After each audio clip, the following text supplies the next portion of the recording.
মুমিন হইতে পারলাম না। মুমিনের আরো গুণাগুণ আছে। তাহলে মুমিন হতে গেলে এই গুণাগুণ হতে হবে। আর এই গুণাগুণ যার মধ্যে থাকবে না সে কখনো মুমিন হইতে পারবে না।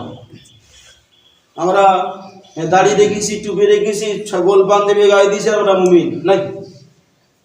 আল্লাহ জান্নাতে, আল্লাহ জান্নাত আর জান্নাত পেয়ে গেলাম। এই গুণাগুণ যদি না থাকে কখনো সে জান্নাত পাবে না। পাবে বলে?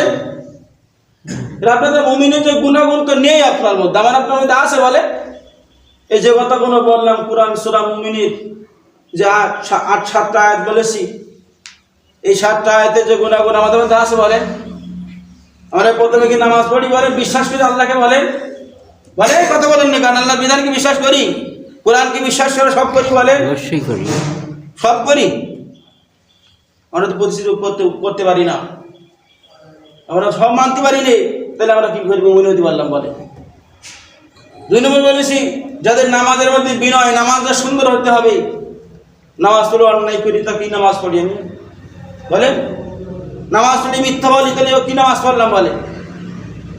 নামাজ পড়ে মানুষের গীবত করলাম তাহলে কি নামাজ পড়ি আমি? এখন হিংসা করলাম, অহংকার করলাম, শত্রুতা করলাম, মানুষের আঘাত করলাম নামাজ পড়ে, তা কি নামাজ? তাহলে মুমিন হইতে পারলাম বলে? কোনো মুমিন হইতে পারলাম না। 3 নম্বর বলেছি যারা অনার্থক কথা বলে, কি বলে? অনার্থক খারাপ কথা বলে। এখন তো সমাজের মধ্যে জর্জরিত, এখন বোধ তো গাইল দিয়ে ধুয়ে দিই, কি দিই না বলে?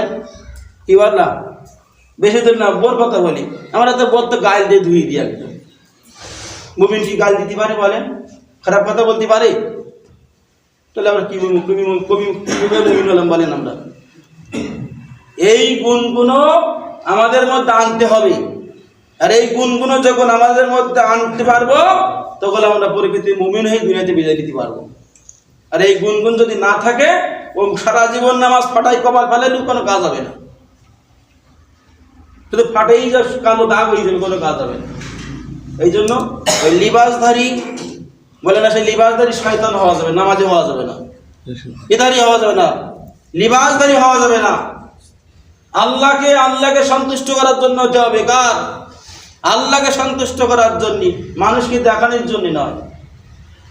মন ফ্রেশ করতে হবে মুমিন হতে গেলে। তার এই জান্নাত আল্লাহ আমাদের জন্য রেখে দিয়েছে। তাও জান্নাতের নিয়ামত, নাজ নিয়ামত রেখে দিয়েছে। তাও সেই নিয়ামত আমরা চোখে দেখিনি।